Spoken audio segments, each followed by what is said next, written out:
Hello everyone, it's me, Dakota78. Well, color me impressed, because Chapter 5 of Deltarune has released. Now, I know it's been out for roughly a month now, but I needed some time to process the fact that, for one, this is one of the quickest turnarounds we've had for chapters releasing, and number two, because the soundtrack for this chapter in particular is incredible. Now, I say that a lot with some of these tracks, but Chapter 5 definitely impressed me. And I needed some time with certain tracks to really kind of understand as to exactly what I think about them. Overall, though, it means one thing. We are back once again, and we are going to be rating every single soundtrack from this chapter. Now, this will be a two-parter, because, little did I know, even though Chapter 5 is a single drop track, chapter, I should say, it has 40 soundtracks, so we have to do this as a two-parter. It's not the first time we've done it, but more specifically for this one, because some of the tracks in this are definitely worth talking about. As a matter of fact, the time that we got a confirmed trailer for Chapter 5 release date wasn't too long after me doing my first ranking of every current soundtrack. And I do want to say this, after all of Deltarune has been released, I'll be making a massive video talking about every soundtrack and ranking them. So be looking forward to that. But without further ado, we got quite a lot to discuss for this first part. And with that being said, let's start with part 1 of 2 of rating every single Deltarune Chapter 5 original soundtrack.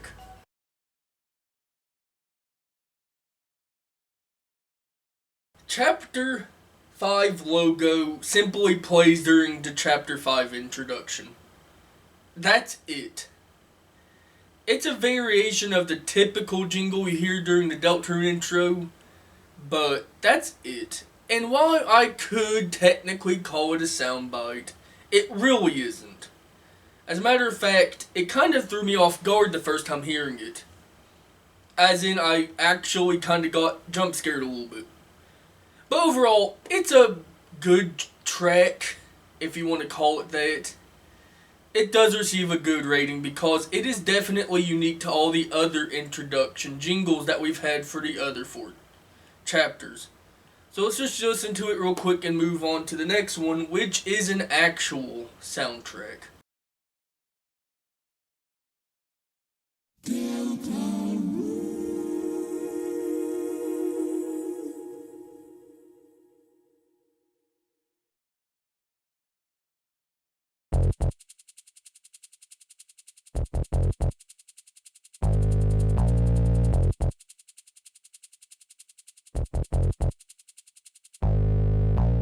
Inappropriate recycling plays during the battle against the trashy trio.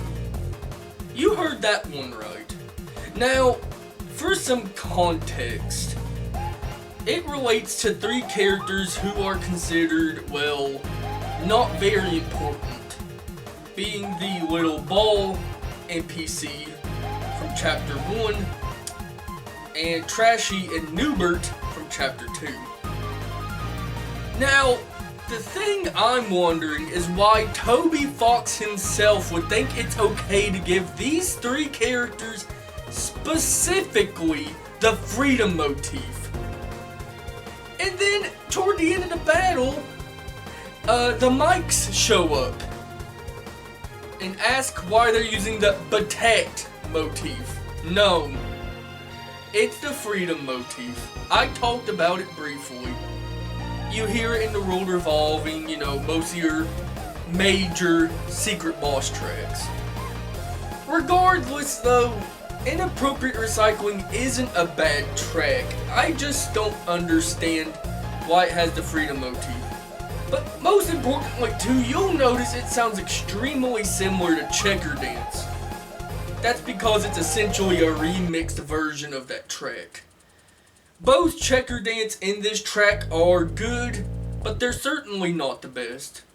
So let's just listen to this one and move on to, wait. Is that pirate music I hear in the distance?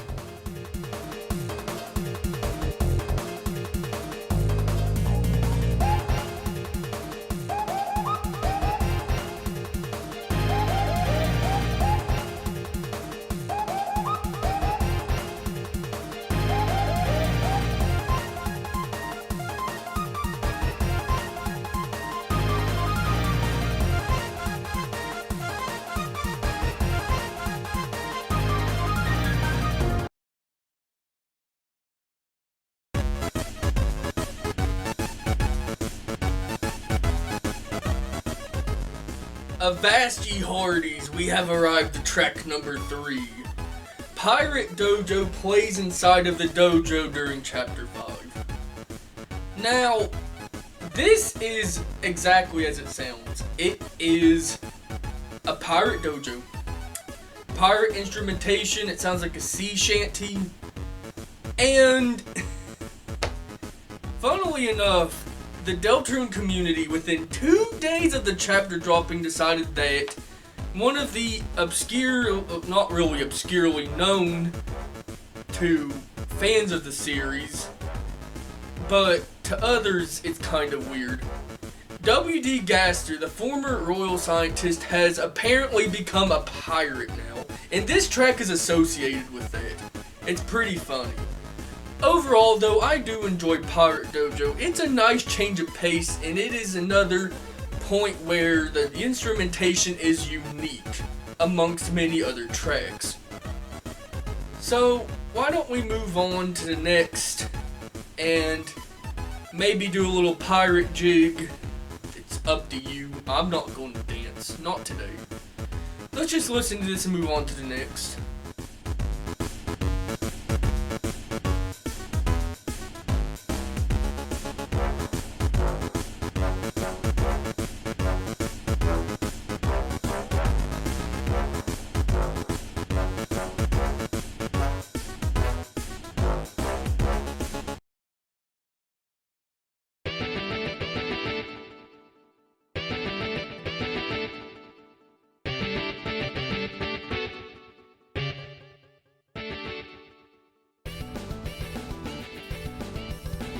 Ford Sanctuary plays during the optional Guitar Hero style minigame inside of Castletown.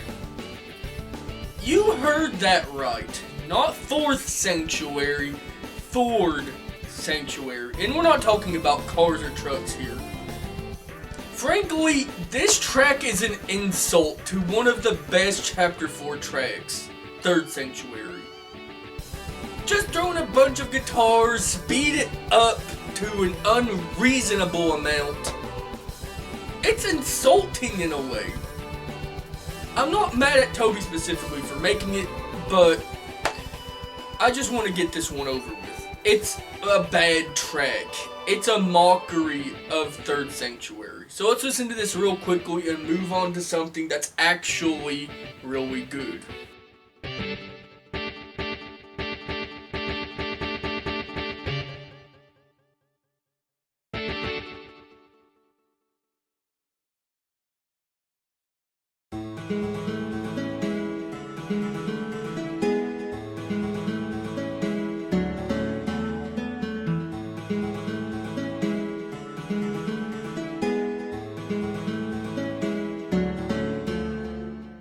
Festival plays whenever you will attend a festival.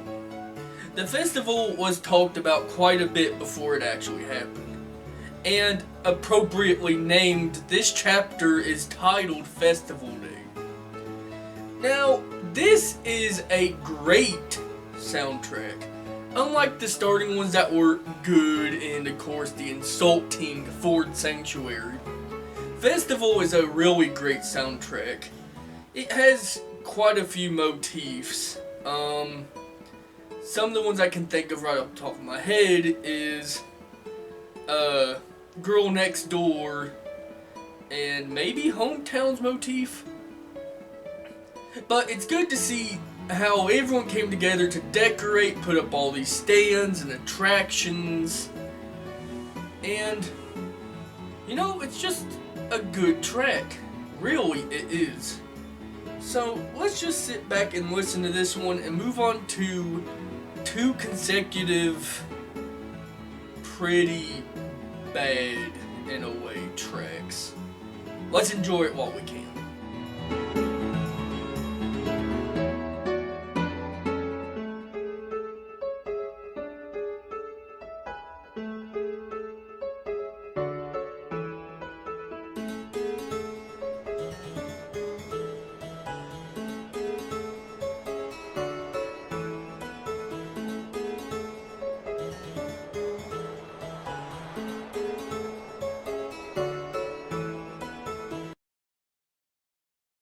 Catfession plays during the scene where Pizzarina, which is a made-up girlfriend created for Pizza Pants, doesn't appear, and you choose Caddy to help you out. Now, there's probably a lot of questions right now, so we need to preface by talking about who are we talking about here. Well, you got Pizza Pants, which is a reference to Burger Pants from Undertale. And Pizza Pants is just weird. Like, very weird. He's girl obsessed. He wants to be an actor. He works at a dead-end job. It's kind of crazy. And then you got Caddy, who is one of the 2 shopkeepers seen in Undertale, who in this one is just, you know, she's an anthropomorphic cat. That's all there is to it. The track itself is, you know, it's like, okay. I mean, that's fine, I guess. Regardless, let's listen to this one real quickly and move on to one that's actually worse than this one.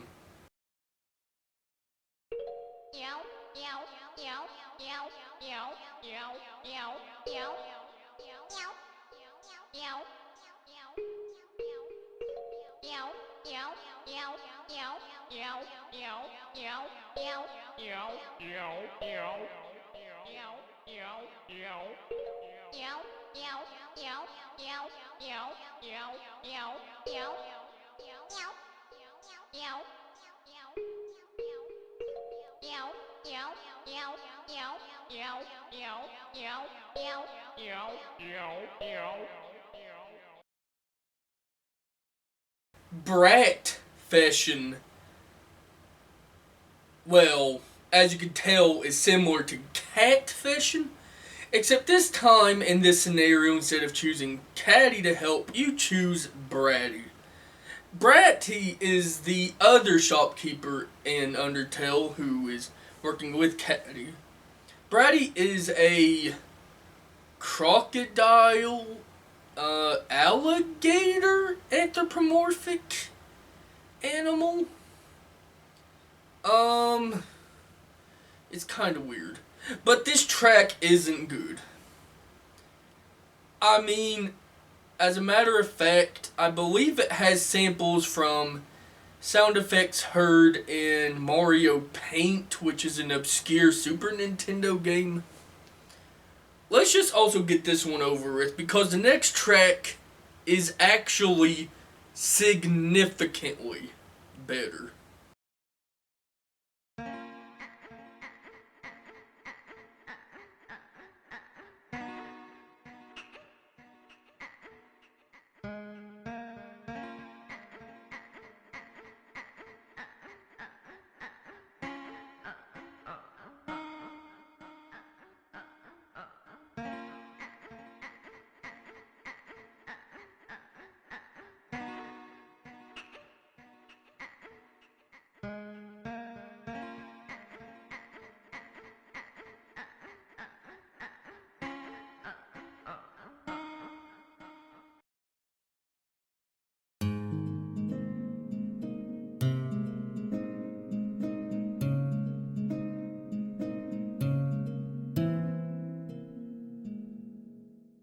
I Guess I'm in Love plays whenever Noelle and Susie watch the sunset at the lake and Chris is tagging along but they're asleep. This is a phenomenal track. The setting, the mood, everything is just heartwarming. And one of the best things about it is that Susie says this is the best day ever. Considering everything that's happened so far in the story, especially relating to Susie and Noelle, this is a very good scene. It's a very good track. As a matter of fact, it is the very first golden track of this chapter. So, why don't we all just kind of tag along and join them in watching the sunset together and move on and wait a minute. Oh no. Is that a dark fountain in the distance? Well, when we get done with this, I guess we're going into this chapter's dark world.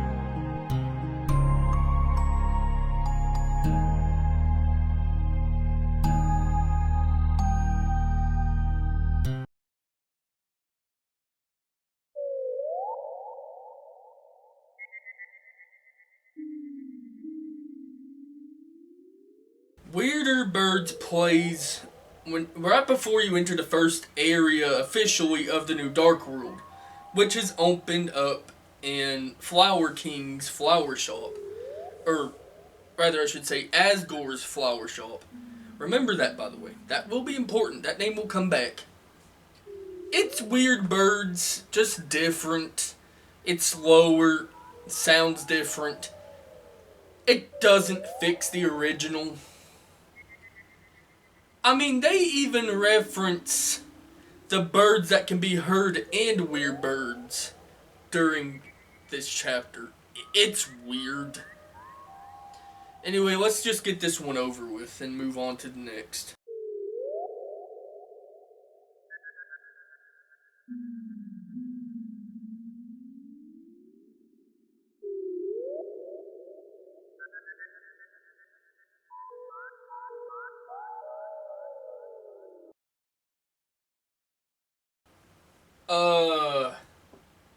Where's the next part is...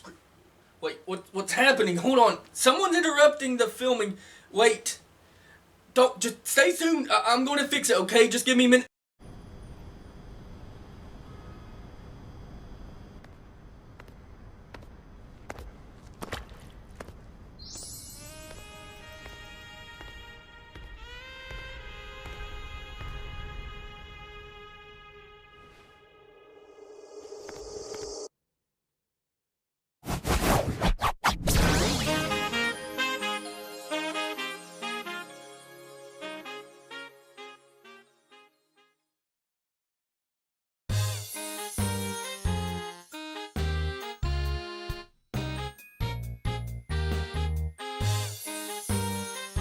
Okay, well, that's not how I was going to introduce the character, but okay, here we go.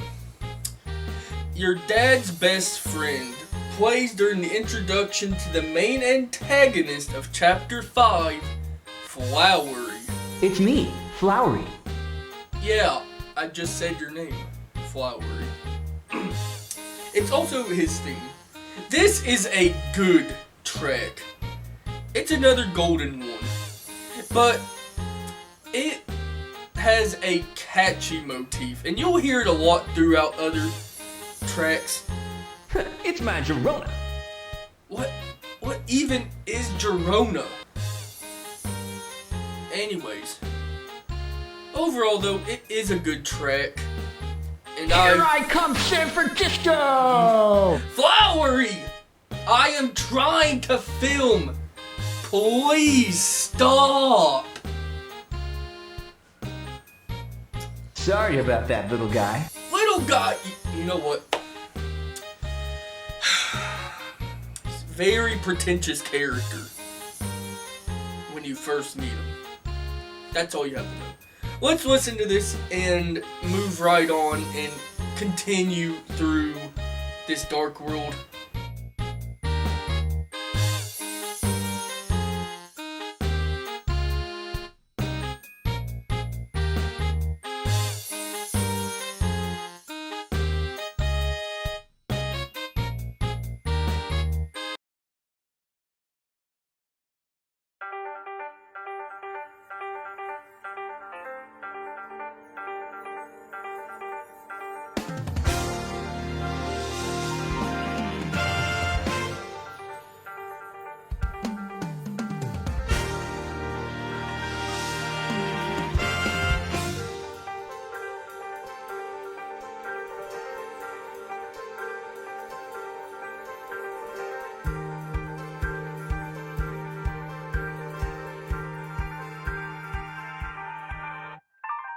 Garden of Hopes and Dreams plays during the first section of the Chapter 5 Dark World and is the first field theme.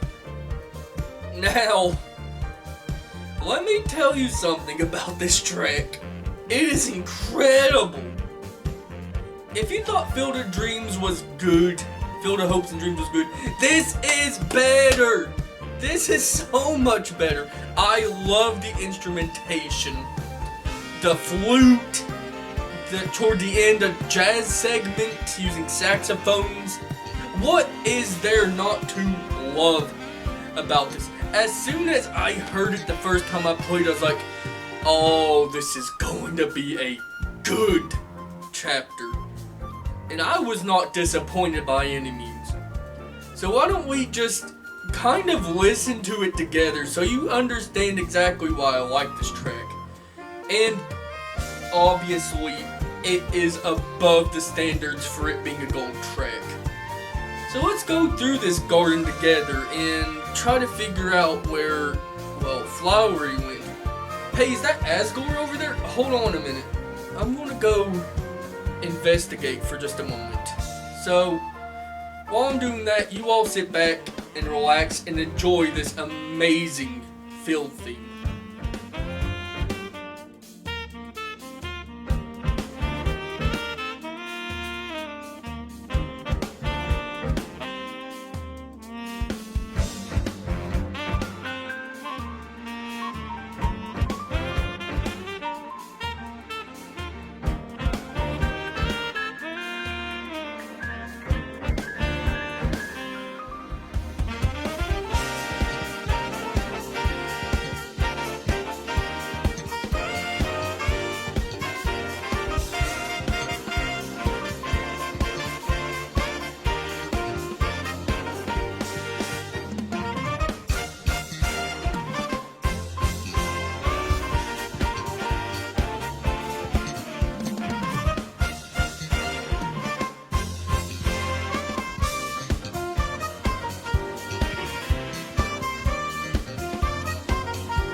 Rakuichi Buster plays during the regular fights in Deltarune Chapter 5. Oh man.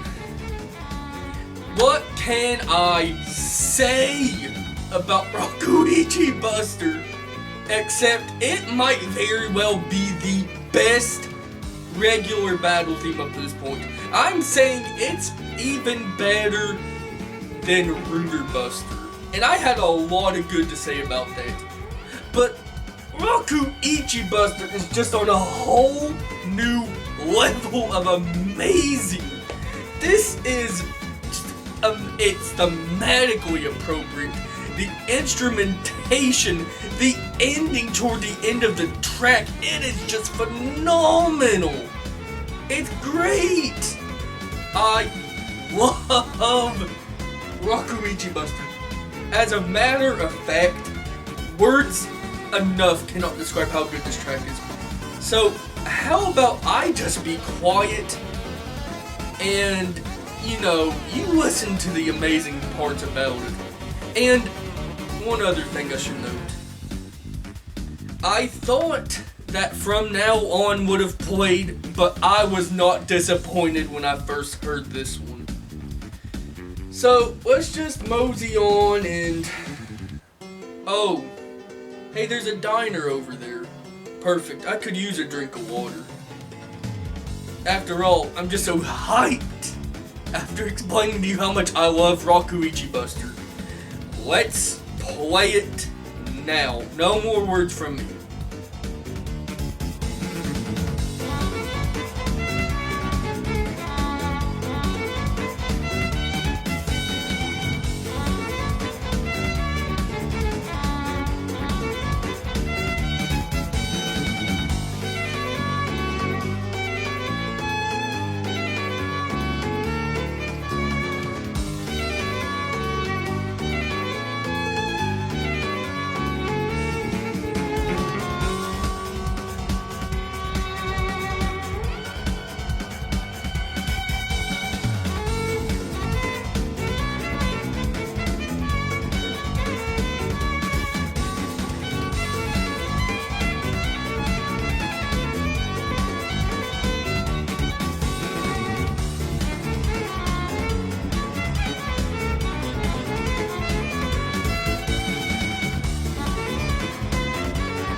That's better. Throat gets a little dry when you get excited like that and all the raising of voice. The diner song of Best Friends plays during the scene between Asgore and Flowery inside of the diner. It's a good track. And it's basically Friends from Chapter 4, except you don't have to pay $5 to hear it. It just kind of happens. It relies a lot on the saxophone, which isn't a bad thing. Overall, it's a good track. So let's listen to it and move on to, the next part of the Dark World, I suppose.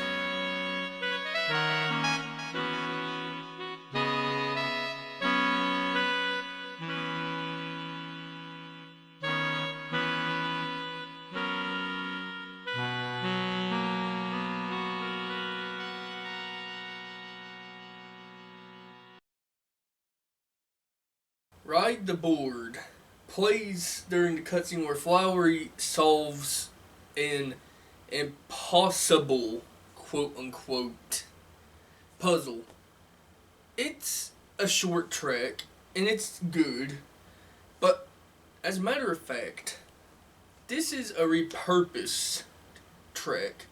That's because in Chapter 1 of Deltarune, there's a track called Thrash Rating, which would have probably played after the Thrash Machine was made. Boy, That felt like a long time ago, didn't it? Where this all began in chapter 1. Anyways, it's a really short track, so let's just listen to this and move on to something a little bit more peaceful.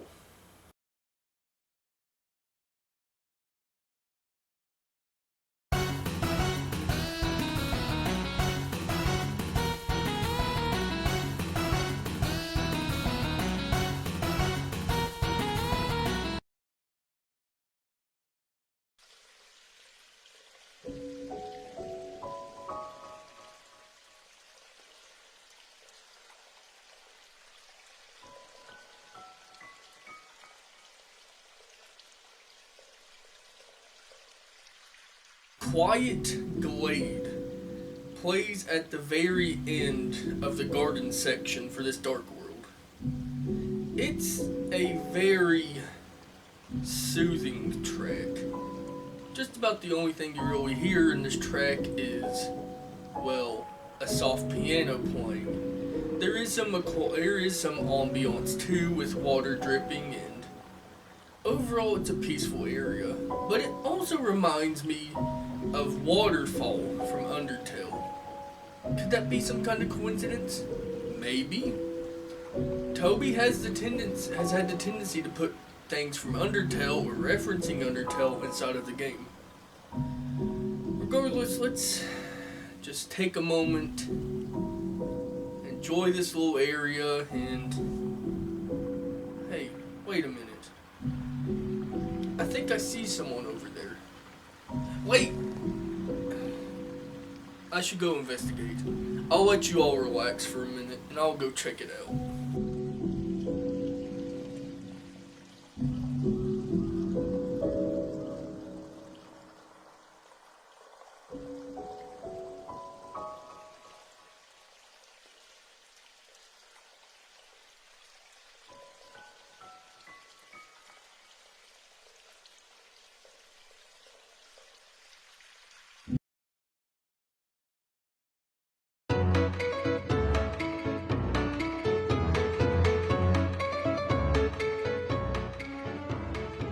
Who Might You Be plays whenever you are introduced to Aqua, and it also serves as her main theme. Now, I should give some important context before we continue. In chapter 1, when you enter Asgore's shop, you can actually go up to the second story, where you'll find 7 colored flowers that are well taken care of. In aqua, purple, yellow, blue, orange, green, and golden. Most of your main characters or antagonists, is being a loose term, are the flowers inside that shop. The 7 specifically. Anyways though, Who Might You Be is a really fitting track for this character. Aqua is a little chaotic, just wants to play in a very dangerous way. Let's just say it involves her throwing knives at you. But also, the 7 flowers could be representative of the 7 humans mentioned in Undertale. Well, 6 of them were no longer. Anyways, enough about that. Let's listen to this and figure out what Aqua wants from us.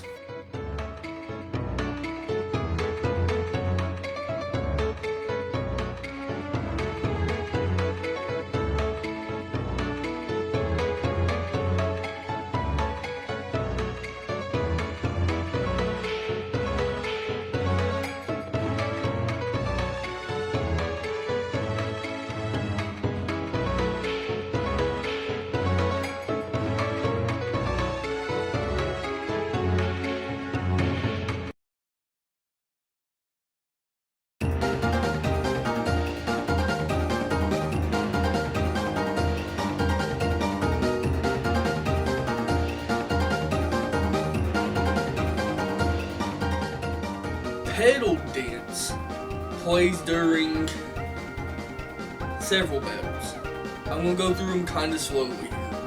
The battle with Aqua and Seth, or purple, yellow and blue, and orange and green. That's a lot of characters, and in terms for yellow and blue and orange, they have their own respective main themes later, only leaving Seth and Green without anything. Regardless of that fact though, Petal Dance is a really catchy theme. And for how much you hear it, it's important for a track to be something that you enjoy. And I thoroughly enjoy it. So, why don't we just try to maybe convince Aqua to calm down and move on ahead. We've got an entire rest of the Dark World to get through after all. And another 23 soundtracks. So, let's listen to it, shall we?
Flying Feather plays during the beginning of the next area inside of this Dark World.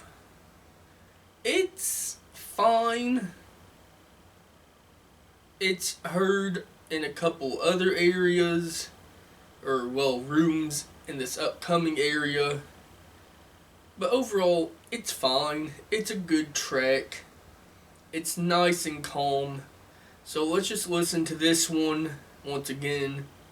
And I know I say that a lot, but truly listening to it will help you understand why I gave these tracks the ratings that they have. So let's listen to this one and move on to the next area, shall we?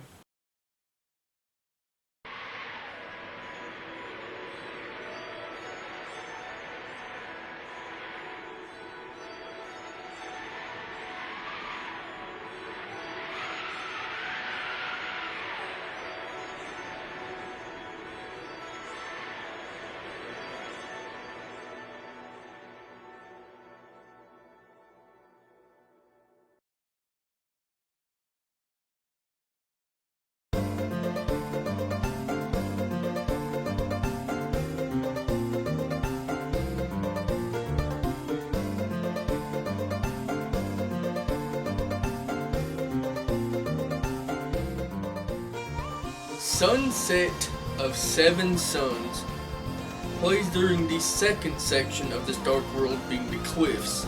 It's also the second field theme. Now, I do have something to say. This very well might be one of my absolute favorite of the field themes. I would even argue it's up there with Third Sanctuary, and even TV World from Chapter 3. It's phenomenal. It reminds you almost like a Western. And overall though, the imagery of the cliffs and what all's happening, this is a perfectly fitting theme. But you don't have to hear from me. We're just about to make sure I'm gonna be quiet, let you listen to it, because words really don't describe how well done this field theme is. And it's quite appropriate because after this track we only have one left for this part. So let's listen to it and ride off into the sunset.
Shop 3 plays whenever you enter the shop located, well, on the cliffs.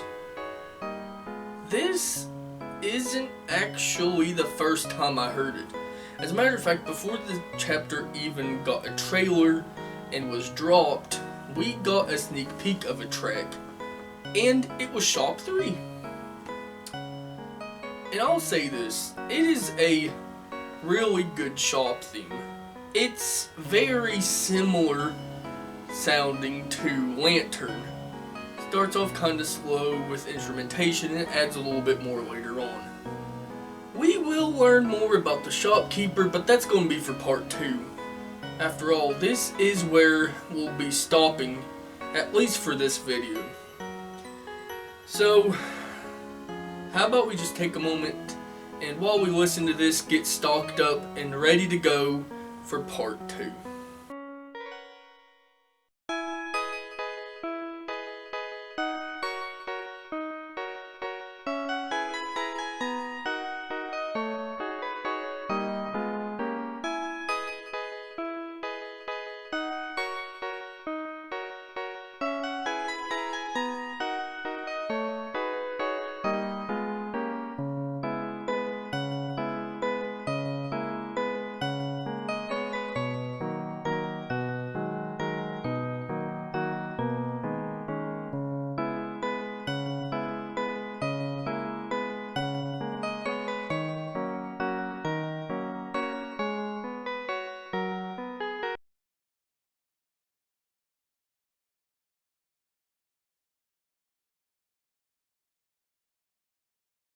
Well, here we are, the end of part 1.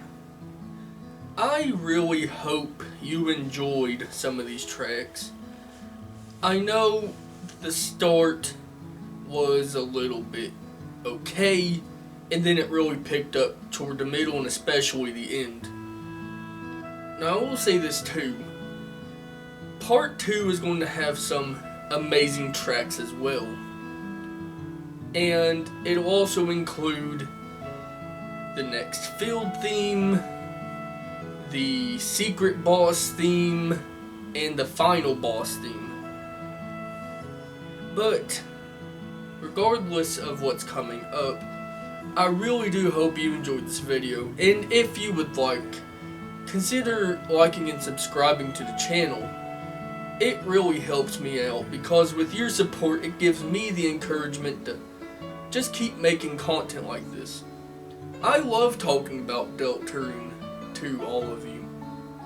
And again, while the documentary thing didn't exactly pan out, and I do want to apologize again that I really was not able to make that work, I appreciate the support that you still give me.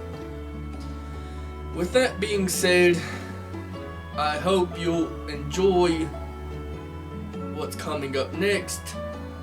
Or rather, I hope you're looking forward to what's happening next. And, this wasn't that bad of a video to record.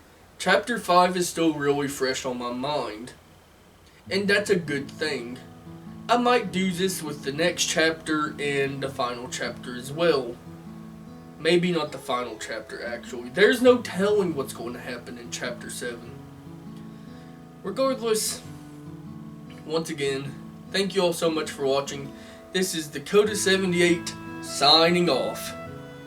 See you all next time.